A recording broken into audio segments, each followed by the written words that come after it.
खुलुमबाय आं Shri Sushant Narzary UN academy कुसिगावनि MD दिनैहाय जोङो मोनसे टपिकनि सायाव लानानै सावरायनो नागिरदों जे दा COVID-19 नि बे सिचुएशनाव जोंनि बे हालामावहाय माखासे फोरोंगिरि आरो गार्जेनफ्रा फरायसाफोरनो क्वालिटी एडुकेशन होनो थांनायावहाय गोबां प्रब्लेम जेंनायावहाय गोग्लैगासिनो दङ। दा बेनि सोमोन्दैनो सावरायनो थाखाय जोंहा दिनैहाय दंफैयो कुसिगाव आन्चलिक कमिटि एबसुनि मानजाथाव आफादगिरि राथिया बसुमतारी सार आरो बेजों लोगोसे दंफैयो जोंहा मानजाथाव आवजारगुरि क्लास्टारनि CRC बिथां जाफुं नार्जारी बिथां। दा जोङो बेनि सोमोन्दै जोङो सावरायलांगोन। दा गिबियावनो आङो जे गभर्नमेन्टआ बे COVID-19 नि बे लकडाउनावहाय फरायसाफोरनो अनलाइननि गेजेरजोंहाय मा राहा लादों बेखौहाय आङो फंनैसो बुंनानैहाय मिथिहोनो थाखाय आङो खावलायग्रोबाय बिथां CRC बिथांखौहाय। नैबे सोलिफुबाय थानाय बे गोब्राब बोथोराव COVID-19 नि जे सेकेन्ड वेभ गिख्रंथाव मोनसे महामारी साग्लोबसारनायाव जे आसामावबो गोबांथारै मोनफ्रोमबो जिल्लायाव गोबां मानसिफोरनि जिउ खहा जानायलाय आरो बावैसो इलेक्सन जोबनानै थांनानै रिजाल्ट मोनखांनायनि उनाव जे सरकार दाफिनखांनानै जे मानगोनां जोंनि आगुनि सोलोंथाइ मन्त्रि डक्टर हिमन्त बिश्व शर्मा दा आथिखालनि बिथाङा जाय गिबि मन्त्रि आसामनि बिथाङा गोबांथार समावनो मोजांथार बेबायदिनो रलखौ बिथाङा खालामबोबाय थादों। दा बेखौ नायनानैनो सरकारनिफ्राय मोनसे बेखौनो दैथायहरदों मोनफ्रोमबो सरकारि बिफान जे फरायसालि बिफानाव जे मोनफ्रोमबो फरायसालिया नैबे COVID-19 नि गिलु बालु बेमारफोरखौ नायनानै दिथा होनानै मोनफ्रोमबो फरायसालिया दिनै बन्द जानानै थांदों। आरो बन्द जानायाव जाहाथे जोंनि फरायसाफ्रा जाहाथे ओरैनो थाया बेखौ नोजोर होनानै बिथोना बेखौनो हरदों जे साफ्रोमबो फोरोंगिरिफ्रा जाहाथे गाव गावनि सुबिदा बायदियै जाहाथे न'आव थानानैनो अनलाइननि गेजेरजों जायखौ जों सरासनस्रायै अनलाइन होननानै बुङो। दा अनलाइन होननानै बुङोब्ला जोंहा गोबां माने प्लेटफर्म दङ। जेरै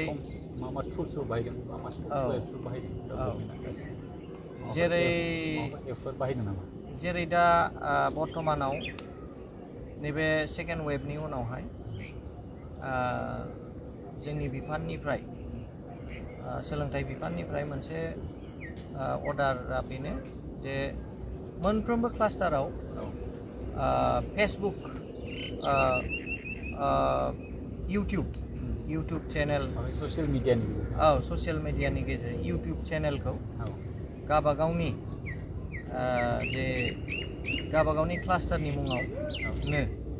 माने नैबे इउटुब चेनेलखौ खुलिनानै लानानै जाहाथे साफ्रोमबो फोरोंगिरिफ्रानो बे इउटुबावहाय गाव न'आव थानानैनो जे उन्दैफोरनो फोरोंनांगौखिनि आयदाफोरखौ गावनि न'आवनो बेखौ भिडिअ खालामनानै बा फट'फोर खालामनानै बेखौ जाहाथे बे इउटुबावनो माने जे क्लास्टारनि इउटुब बाहायनो आपल'ड खालामनानै मोनसे क्लास्टाराव मोनसे इउटुब चेनेल आच्चा साबायखर थाबाय नोंथांनिसिम। दा आङो कुसिगाव आन्चलिक कमिटि एबसु नि आफादगिरि बिथांनावहाय जे नोंथांमोना बे हालामाव फरायसा आफाद हिसाबैहाय माखासे जोथोनगिरि आरो फरायसाफोरजोंहाय मोजां सम्पर्कआव दंबाय थायो दासिमावहाय नोंथांमोनहा गार्जेनफोरनि बा फरायसाफोरनि बे कभिड-19नि बे लकडाउन सिचुवेसनावहाय मा जेंनाफोरखौ नुजादों बा नोंथांमोननि साइडनिफ्राय गथ'फोरनो सोलोंथाइ होनायाव माबाफोर खामानिफोर मावदों नामा बेनि सोमोन्दै आं फंनैसो बुंथिनो थाखाय आं खावलायबाय। फरायसा आफाद हिसाबै थांनाय गिबि समनि जे कर'ना भाइरासनि जे थासारिमोन बे समाव दुलाराय बर' फरायसा आफादा मोनसे प्लेटफर्म होनाय जादोंमोन जे दानि बर'नि मोनसे मुंदांखा निउस पर्टेल जे बडलेण्ड रादाब जायखौ जों बयबो मिथियो बे बडलेण्ड रादाबनि गेजेरजों फुंबिलिनि समाव मोनसे हाई स्कुलनि फरायसाफोरनि थाखाय 9 आरो 10 फरायसाफोरनि थाखाय इंराजि ग्रामार बिगियान सानखान्थि बे मोनथाम आयदाखौ लानानै अनलाइन क्लासखौ होबाय थानाय जादोंमोन। बिनि उनाव जे एसे मोनसे नर्माल सिचुवेसन जानायनि उनाव आरो सेकेन्ड फेज दहाय सार बुंनाय जेरै नै सेकेन्ड वेभ होनना बुंनाय बेयो बेसेबां एप्रप्रिएट आं मिथिला जायखिजाया दा बेबायदि जानाय समाव गोबां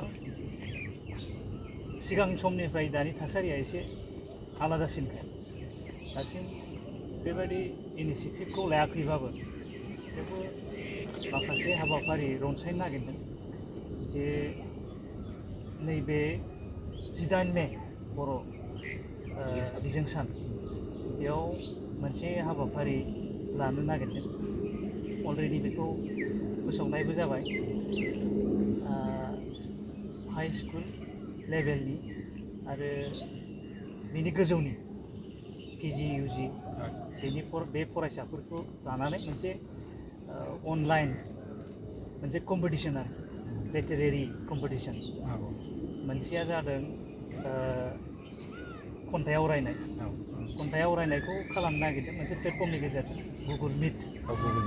मिटनि गेजेरजों खन्थाइ आवरायनायखौ खालामनो नागिरदों दख'रा बयनोबो इन्सट्राकसन हरदों दायो बेखौ खालामगोन लोगोसेयैनो खन्थाइ लिरनाय बादायलायनाय बेखौबो खालामनो नागिरदों बेखौ मोनसे ग्रुप वाट्सएपनि गेजेरजों खालामगोन बेयाव 15 मिनिट सिगां मोनसे टपिक थिम हरगोन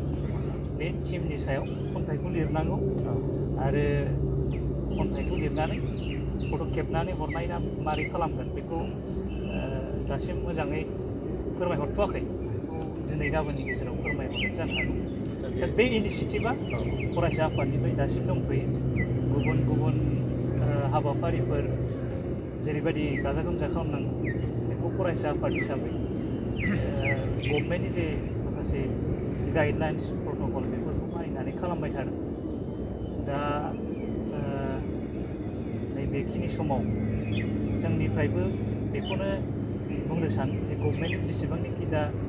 क्लास्टार मोनसेयाव मोनसे इउटुब चेनेल खालामनानै बेखौ फोरोंनाय बेखौ फोसावना होनाय मानाय दा बेनि अनगायैबो गोबां माखासे आइडियासफोर जोङो हयथ' गभर्नमेन्टआ दिहुनगोन आरो जोंबो नायबाय थादों जे नैबेखिनि समाव अनलाइन क्लासआ बा अनलाइन इडुकेसना खुब बेसेबा मोनसे इम्पर्टेन्ट मोनसे जानानै फैबाय दा बेखायनो बिनि सायाव बयबो गोसो होलायनांगौ दा बे आरोखि आदसा साबायखर थाबाय बिथांनिसिम नोंथाङा फरायसा आफादनिफ्राय मा इनिसियेटिभ लादों जे फरायसाफोरनो मोजां सोलोंथाइ होनो थाखाय बेखौ बिथाङा बुंथिनानै होबाय बिथाङा मोनसे खोथा बुंदों जे गुगोल मिटनि थ्रुयै गुगोल मिटआबो मोनसे सफ्टवेयार वेबिनार सफ्टवेयार माने जायनि गेजेरजों जोङो लाइभ बैहाय क्लास लानो हायो दा बेबादिनो गुगोल मिट दङ ओमफ्राय जुम दङ ओमफ्राय GST मिट दङ दा गोबां फोरोंगिरिफ्रा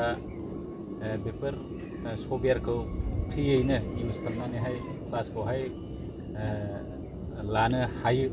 दा बेखौहाय गोदोहाय मा जायोमोन सेमिनार जायोमोन खिन्थु दा वेबिनार जायो। दा बेनि थ्रुयैनो जोङो वेबिनारखौ खालामनानै फरायसाफोरखौहाय सोलोंथाइ होनो हायो। बेनि अनगायैबो आङो मोननै मोनथामसो रिसर्सफोरखौ बुंनो नागिरदों। जोङो दा न'आव थानानैनो खामानि मावलायजोबनांगौ जायो। दा बाहाय मोनसे गुगोलनि मोनसे सफ्टवेयार दङ, गुगोल किप होननाय आरोखि। बे मोनसे नट बायदि गुगोल किप। दा बे जिनिसखौहाय मोनसे फरायसालिनि मोनसे बेखौहाय खुलिनानैहाय जोंनि गासिबो स्टाफफ्रानो माने मा खामानि मावदों बे जिनिसखौहाय शेयार खालामलायनो हायो। बे मोनसेखौनो शेयार खालामलायनो माने कलाबरेसन खालामनानै बे जिनिसखौनो इडिट खालामलायनो हायो आरोखि। मा मावदों मा खालामाखै रिपर्टफोरखौ बिनिफ्रायनो बुथुमनो हायो। दा बिराद मोजां कलाबरेसन मोनसे सफ्टवेयार। आरो नटफोरखौबो फोरोंगिरिफ्रा आरामसे बेवहायनो आरामसे नटफोरखौ लिरजोबदो। नटबो बेनि उनावहाय बेखौ रेकर्ड खालामनानैबो आरो बेनि उनावहाय बेखौहाय मोनसे सावगारि बायदि आखिनानैबो गथ'फोरनो शेयार खालामनो हायो। बे गुगोल किपआ बिराद मोजां टुल। बेनि गेजेरजोंबो जों मा खालामनो हायो। आरो बेनि अनगायैबो मोनसे गुगोल ड्राइभ दङ, जोङो फ्रियैनो 15 जिबिनि मोनसे फ्रि मोनो। बे जिनिसखौबो जोङो फोरोंगिरिफोरजों कलाबरेसन खालामलायनानै बेखौहाय लानो हायो। बेनि अनगायैबो आङो दानि जुगावहाय अनलाइन कर्स जे सोलिबाय थाबाय, माखासे एपफ्रा मोजां कर्सखौनो होगासिनो दंबो आरो जोबोद मोजां। जेरैहाय मोनसे पिक्सारा 1000 वार्डनि बाथ्राफोरखौ मोनसे पिक्सारजों फोरमायनो हायो। आरो मोनसे भिडिअ'आ 1000 इमेजफोरनि सोमोन्दैहाय फोरमायनो हायो। थिग बिदिनो पिक्सारजों इमेजफोरजोंहाय जोबोर मोजाङैनो फोरोंनो हायो। दा बेवहाय माखासे सोलोंथाइयाव बाहायनाय माखासे एपफोर बाहायनायखौ जों नुनो मोनो। जेरैहाय बायजुस जोबोद मोजां। नोंथांमोना जुदि माखासे फ्रियावनो होयो, साबस्क्राइब खालामनानैहाय डाउनलड खालामनानै नायनोबा जोबोद गथ'फोरखौ जुदि बेखौहाय दिन्थिनानै होयोबा बायजुस, TCUY, आनएकाडेमि माखासे मोजां माबाफोर दङ। हयथ' गथ'फोरनो बेफोरखौ डाउनलड खालामनानै होयोब्ला फरायसाफ्रा न'आव थानानैनो गोबां गियान आरजिनो हागोन होननानै आं सानो। दा बिनि अनगायैबो अनलाइननि गेजेरजों एखमबा जोङो माबा मोनसे एप जोङो खोनानो मोनदों, माबा मोनसे एप निस्टा नोंथांमोननि जे स्कुलनिफ्राय मोनसे एपनि गेजेरजों सोलोंथाइ होनायखौ जोङो सम खोनानो मोनदों। मा एपमोन नोंथां? ओरैनोथ' जोंनि माबायाव गोबांथार एप्सफोर दङ। आरो अफिसियेलि जोङो बे गुगोल मिटआवनो जा, वेबएक्सआवनो जा, जोङो गोबांथारै मिटिंबो खालामनाय जायो। आरो जोंहा जेरै जोङो सारा जुदि आं भुल खालामाखैब्ला दिक्सा पर्टेलनि सोमोन्दै बुंदोंमोन खोमा। नैबे जे दिक्सा बेखौ जों एप्स हिसाबैबो प्ले स्ट'रनिफ्राय जोङो डाउनलड खालामनानै लानो हायो। आरो बे दिक्साया दानि सरकारि बिजाबफोराव,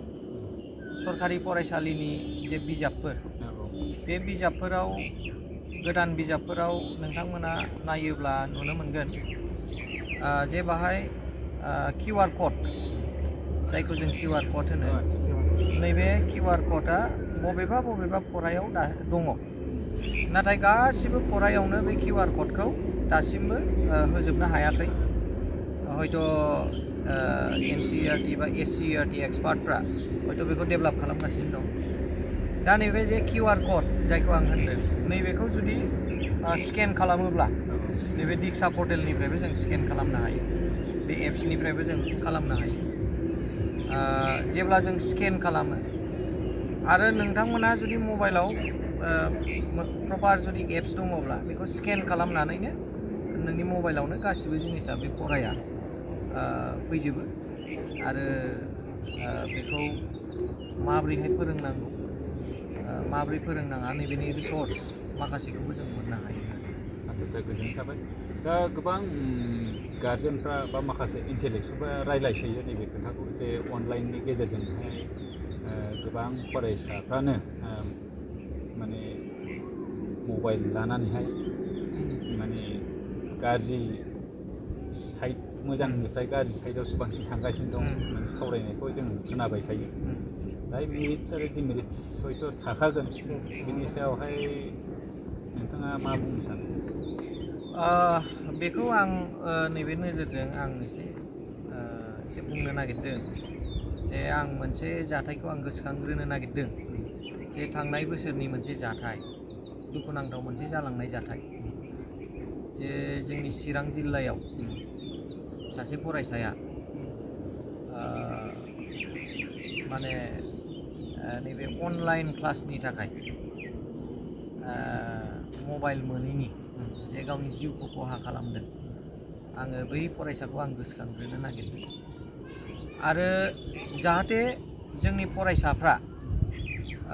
जे अनलाइन क्लासनि नामावहाय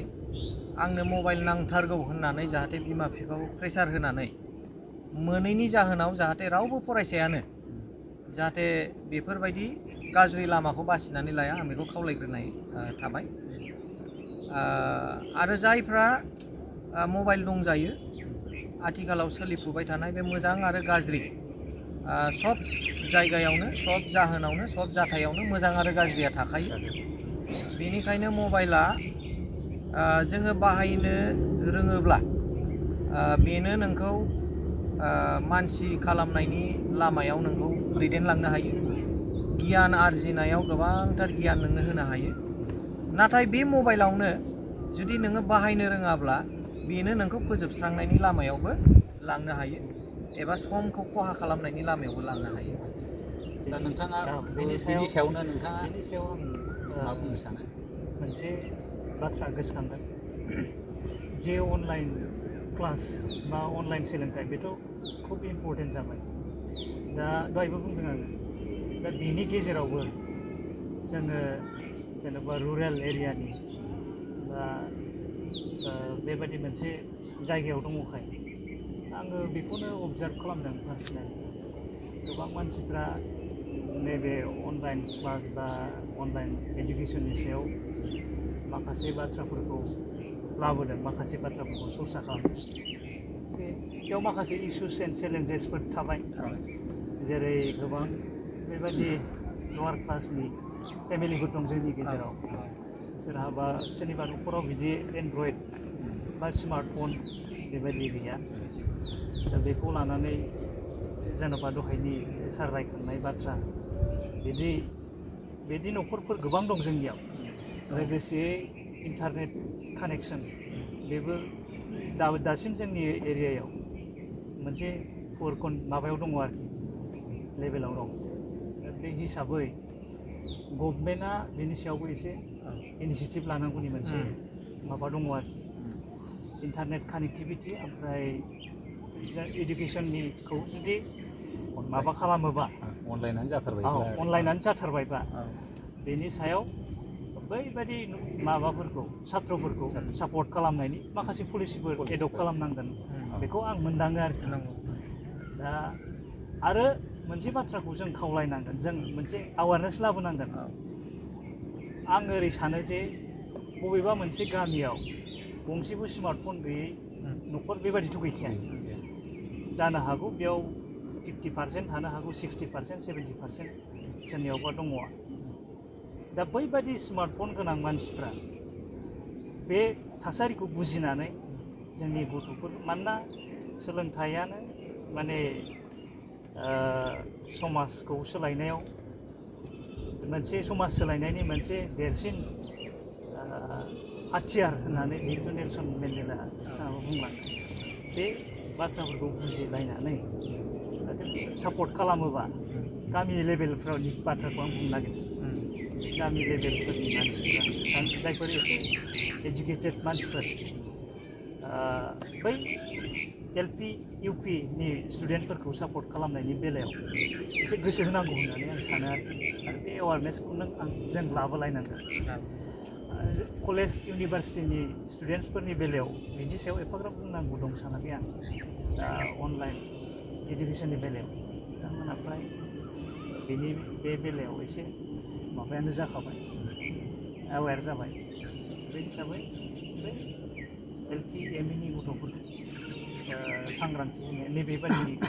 बेलायाव ओमफ्राय बे टेक्न'लजि बा डिजिटेल लिटारेरिनिबो मोनसे बाथ्रा फैयो औ डिजिटेल लिटारेसि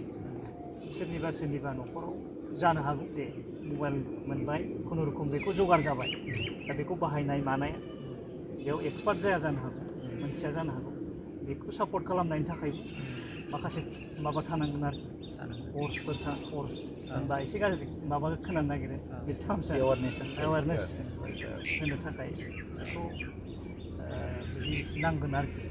आङो बिदि मोनदाङो दा दानि जुगाव एफोराव रोंद्रायिबो गैला खाथि खाला गामिफ्रावनो दा बबेबा मोनसे जिनिसनि सोमोन्दै रोङाखैबा सोंनानै लानो थाखाय गोबां माखासे मबाइलावहाय एसे गोरोंफोरनि गेजेरावहाय दंखासै बा सोरबाफोर मानिबा जाहोनाव रोङाखैब्ला जोंनि बे कच काउन्सिल कमिटि एप्सआवबो जेनेबा बे जायगानिबा फैनानैहाय सोलोंफैनो हायो बा गुबुनाबो बिदिनो माखासे गोरोंफोरनावहाय सोंनानैहाय जोङो सोलोंनो हायो आरो बिनि अनगायैबो मोनसे मोजां राहाया जाहैबाय जोंहा इउटिउबानो गासैबो जोङो फोरोंगिरि होननानै बुङोब्ला बांद्राय बुंनाय जाला मानो होनबा गोबां जिनिसखौनो जोङो सानथ्र'हायै जिनिसखौ जोङो इउटिउबावहाय जेनेबा हाउ होननानै लिरनानैहाय जोङो how to utilise how to make how to माबा बेफोरबायदि लिरनानै जोङो इउटिउबाव नागिरनानै जोङो सोलोंनो हायो दा दिनैहाय जोङो COVID-19 जे जोंनि गेजेराव जागासिनो दङ गोबां जायगायाव लकडाउन जादों जोंनावहाय पार्शियेलि लकडाउन सोलिगासिनो दं दासिमावहाय दा बिनि गेजेरजों जोंनि साफ्रोमबो जे अनलाइननि गेजेरजों गभर्नमेन्टआबो इनिसिएटिभ लादों पाब्लिकफ्रा बेवहाय इनिसिएटिभ लानांगोन मोनफ्रोमबो साइडआवनो मेरिट्स आरो डिमेरिट्सआ दंखायो जों डिमेरिट्सखौहाय एरायनानै जोङो मेरिट्सखौ नागिरनानै बिनि गेजेरजों जोङो गथ'फोरनो मोजां सोलोंथाइखौहाय जोङो होनो नाजानांगोन मानोना गुबुन जायगाफ्राव अनलि डिजिटेलानो जाजोबखाबाय गोबां कर्सफोरखौनो जोङो अनलाइनै बायनानै जोङो बेखौहाय सोलोंनो हानायनि फैगासिनो दङ आरो इयुनाव जोङो बुंनो हाया बे मोनसे समावहाय गोबां कर्सफ्रानो दानि जेरैबायदि एकाडेमिकफोर बेफोरो गासिबो अनलाइननि जाजोबा होननानैबो जोङो बुंनो हाया जोङो मोजाङै गोजोमनानै नायैखाय जोङो हयथ' गोबाङानो बुंनो सानदों अनलाइननि गेजेरजों गासिबो जाजोबा होननानै खिन्थु जाजोबा होननानैबो जोङो बुंजोबनो हाया दानि जुगाव दा जोङो नोंथांमोना माबा मोनसे बुंबावनांगौ दङ होननानै सानो नामा आं नैबेखौ एसे बुंनो लुबैदों जे जोंनि ओनसोल एबा बिटिआर हालामनि खोथाखौ जों सावरायोब्ला बेवहाय जोङो मोनसे जिनिसखौ मोनदाङो आंनि पार्सनेल एक्सपिरियेन्सनिफ्राय आं बेखौ बुंनो सानदों जे जोंहा मानगोनां जोंनि फोरोंगिरिफोर गोबाव बोसोरनिफ्रायनो बिथांमोना एपइन्टमेन्ट लानानै मबाइल गैयै जुगनिफ्रायनो बिथांमोना गावसिनि ट्रेनिंआवबो ICT कर्सखौ मोनबोखायाखै बेसिक ट्रेनिंआव आरो बै जुगाव मबाइलनि कनसेप्टआनो गैखाया दा बे बिथांमोना बे ट्रेडिसनेलि जेनाखि जोंनि फरायसालियाव जे फोरोंनाय बेबायदिनो मोजांथारै गाहामै फोरोंबोगासिनो दं आरो जाय फोरोंनायजों माने जोंनि बिसिनि फरायसाफ्रानो गिदिर अफिसारफोर सोरबा गिदिर दैदेनगिरिफोर गोबांथारानो जाबाय आं बिनि थाखाय बिथांमोनखौ मान बावग्रोबाय आरो साबायखर बावग्रोबाय दा फैयै जुगा एखे थाया साननिफ्राय हर जायो हरनिफ्राय सान जायो बेनिखायनो जुगा दा सोलायबोबाय थानानै गुस्लायसुला जुगखाय गुस्लायबोनानै दा ओरैबायदि परिबेसाव फैबाय जे परिबेसा माने जोंखौ अनलाइनाव बायद' खालामबाय आरो अनलाइनाव बायद' खालामनाय लगे लगे जोङो मोनसे जिनिसखौ जों नोजोर होबा मिथिगोन मबाइल दा बे मबाइलखौ हयथ' सरकारा बा जोंनि सोलोंथाइ बिफाना मबाइलखौ लासै लासै जाहाथे फोरोंगिरिफोर साफ्रोमबो फोरोंगिरिफ्रा मबाइलजों जाहाथे एसे खाथिसिनाव सोमोन्दो थाबोयो बिनि थाखाय मोनफ्रोमबो ट्रेनिंफ्रावनो आरो मोनफ्रोमबो हाबाफारियावनो लासै नाजाबोबाय थादों डाइरेक्ट सोरबा फोरोंगिरिखौ जे बुङाखै नोंथाङा एन्ड्रइड मबाइल बायथारनांगौ 9,000 बा 10,000 बा 12,000नि एन्ड्रइड मबाइल बायनानै नोंथाङा बेजों माने सोलोंनांगौ होननानै डाइरेक्ट बुङाखैब्लाबो इनडाइरेक्टलि जाहाथे जुगजों माने परिबेशजों खाबजानो हानायनि नैबे जिनिसखौ लासैनो माने साफ्रोमबो फोरोंगिरिनो नैबे एन्ड्रइड मबाइलखौ माने लाहोनायनि बेबस्थाखौ खालामलांदों दाबो जोंनि ओनसोलाव जोंनि हालामाव आं दहाय बुंनाय बायदि जों नागिरब्ला मोनगोन दासिमबो हयथ' जोंनि फोरोंगिरिफ्रा गासिबो नंजोबा दे माने खुब खम पार्सेन्ट हमनानै लादो 100आव 1% बा 2%सो फोरोंगिरिफ्रा दासिमबो एन्ड्रइड मबाइल लायै माने जोंनियाव मोनबावनो हागौ आरो जुदि बिथांमोना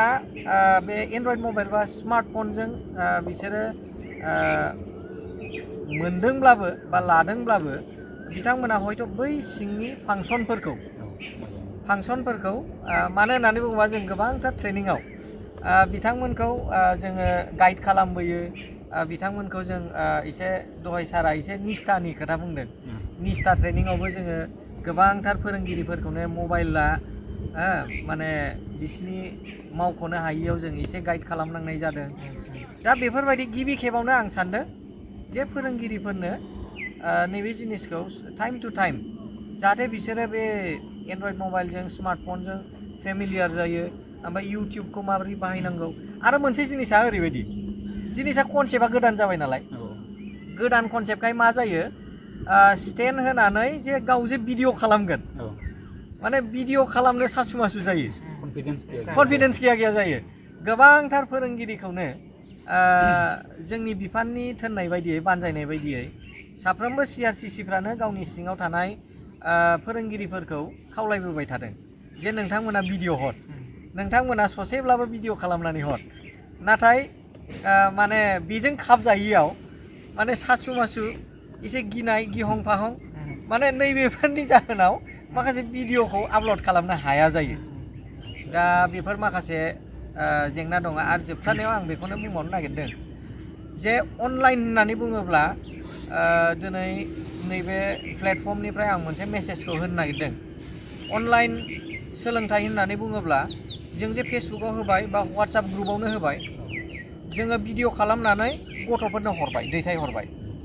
दानिया बै गथ'फ्रा बा बिमा बिफानि आखायाव मबाइल थाब्लाबो बा गथ'फोरनि आखायाव थाब्लाबो बिथांमोना नायनानै बेसेबांसिम बुजिखो बा बुजियाखै बिनि माने फिडबेकखौ जों हयथ' रावबो बारा उदिस लाबाङा जायो बेनिखायनो आं बेखौनो खावलायनो नागिरदों जाहाथे भिडिअनि गेजेरजोंनो बिथांमोना मा बुजिखो आरो बेसेबां रोंखो हा रोंथाइखौ मान सुनायखौ अनलाइननि गेजेरजोंनो जाहाथे बिनि माने माखासे कुइसनफोर बा माखासे एसाइनमेन्टफोर जाहाथे माने आखाइजों मावनाय मेगनजों मावनाय आखाइजों मावनाय गावनि गियानजों मेलेमजों मावनाय माखासे खामानिफोरखौ दैथायहरनांगौ आरो जाहाथे बिनि माने फिडबेकखौ बियो जे बेसेबांसिम बुजिखो बेसेबांसिम रोंखो नैबेखौ जाहाथे फोरोंगिरिया मोनथिफैनाय बायदि आरो आं बेखौ फोरोंगिरिफोरखौ खावलायनो नागिरबाय जे फिडबेकखौहाय जोङो दानि जुगावहाय मोनफ्रोमबो मार्केटिंफ्रावनो मोनसे बेसेबां सेटिसफाइड जादों आरो बेसेबां रोंदों बिनि मोनसे फिडबेक लायो दा बे फिडबेक लानो थाखाय मोनसे बिराद मोजां टुल दङ बेनो जाहैबाय गुगोल फर्म बे गुगोल फर्मखौहाय फोरोंगिरिफ्रा खालामनानैहाय बे जिनिसखौ हरना आरो गार्जेनफ्रा बे जिनिसखौहाय हरफिनबानो बिनिफ्राय बैसोर बेसेबांनाखि बुजिदों बेसेबांनाखि माने कनसेप्टफोरखौहाय क्लियार जानो हादों बेफोरखौहाय जोङो मोनथिनो हायो गुगोल फर्म बेवहाय जोङो इउटुबाव माबोरैहाय बेखौ मोनो बेखौहाय नायबानो मोनसिगोन लेपटपाव बा गुगोल फर्मआ डाइरेक्ट माबायावनो इमेलावनो माबा फैखायो खिन्थु मबाइलावबा जोङो गुगोल फर्म मोनसे माबा दङ साइट दङ बेवहाय थांनानैहाय बेखौहाय खालामनानै लानांगौ ओमफ्राय बिनि उनावहाय जोङो फिडबेकखौहाय लानो हायो दिनै जों गोबां सोलोंथाइनि सायाव गोबां सावरायबाय नोंथाङा माबा मोनसे बुंबावदों लास्टलि सिआरसि सारनि जे मोनसे बुंनाय बाथ्रानिफ्राय आङो खालि बेखिनि बाथ्राखौल' जोंनि मानगोनां फोरोंगिरि सारमोनसिम खावलायहरनो गोसो जायो जे जेखिनि माखासे साफा सानै दासिम मबाइल फनजों स्मार्टफनजों बा एन्ड्रइड फनजों फेमिलियार जाथ'नो हायाखै बे बिथांमोनहा पार्सनेलि गाव रोंजोबथाराबाबो गोरोंफोरनिफ्राय हेफाजाब लानायनि गेजेरजों गथ'फोरखौ फोरोंनायाव फरायसाफोरखौ फोरोंनायाव हेफाजाब जानाय बादि खमसे खम बेखिनि खामानिखौ मावनानै लानो थाखाय आं बिथांमोनखौ खावलायहरनाय जायो सोरबा सोरबा एजेड होननानै गावखौनो गाव एसे बोराय साननानै लायो खिन्थु फोरोंगिरिफ्राबो बेखौ साननांगौ हाजारखि एजआ बुरजा जायोब्लाबो एज इज जास्ट ए नाम्बार होननानैहाय मानोना मानसिया आङो आंनि मेगनजोंहाय 20 बोसोरनि बोराय मानसिबो नुबाय आरो 90 बोसोरनि सेंग्रा मानसिबो नुबाय आरोखि दा बे एज इज जास्ट ए नाम्बार बेफोरखौ लानानै जोङो एफोरबायदि खर साननो नाङा गोबांनाखि एजेड मानसिफोर दङ जायफोरनाखि मबाइलाव बिराद एक्सपार्ट हयथ' दानि सेंग्राफोरनिफ्रायबो बिराद एक्सपार्टसिनसो बिसोरो बारा गोबाव जायाखै मबाइल दांनो मोननाया थेवब्लाबो बिसोरो सोलोंनो मोनसे आग्रह दङ जायनि थाखाय बिथांमोना सोलोंनो हादों मानोना दिनैनि सानाव बियो एकदम नांथारगौ एकदम मोनसे मेन्डेटरि मोनसे माबा जाफैनायनि थाखाय बेखौ एकदम खालामनानै लानो हायोब्ला बेयो मोजां जायो दा जोङो गोबां बे कभिड-19 बे पार्शियेलि लकडाउन बा लकडाउन समावहाय जोङो सोलोंथाइनि सायावहाय माखासे खोथाफोरखौ सावरायबाय नोंथांमोना जोंनि बे सावरायनायावहाय माबाफोर कमेन्ट्सफोर जुदि हरनो गोसोबा जोंखौ हरनो हागोन जोंखौहाय साजेसन हरनो हागोन जे ओरैबायदि खालामबा साबसिन जायोमोन माबा मोनसे नोंथांमोना जोंनिफ्राय साबसिन मोनथियोबा बेखौहाय नोंथांमोना जोंनो खिन्था हरगोन जोङो उननि समावहाय गुबुन मोनसे गोदान टपिक लानानै फैफिनगोन सम आरो थासारिखौ नायनानैहाय दा जोङो बे समावहाय बे कभिड-19 समावहाय फोरोंगिरि आरो फरायसाफोरा बा गार्जेनफ्रा जोंनि बे अनलाइनावहाय मा टुल्सनि गेजेरजों माबोरै फरायसाफोरखौ सोलोंथाइ लाहोनो हायो दा गभर्नमेन्ट साइडनिफ्राय बा फरायसा आफादनि साइडनिफ्राय मा इनिसिएटिभ लादों बिथांमोना बेखौ बुंथिबाय आरो गोबां जों बिनि सायावहाय सावरायबाय दिनैहाय नोंथांमोना बेवहाय जोङो ज' सावरायनायावहाय बाहागो लाफैनो थाखाय साबायखर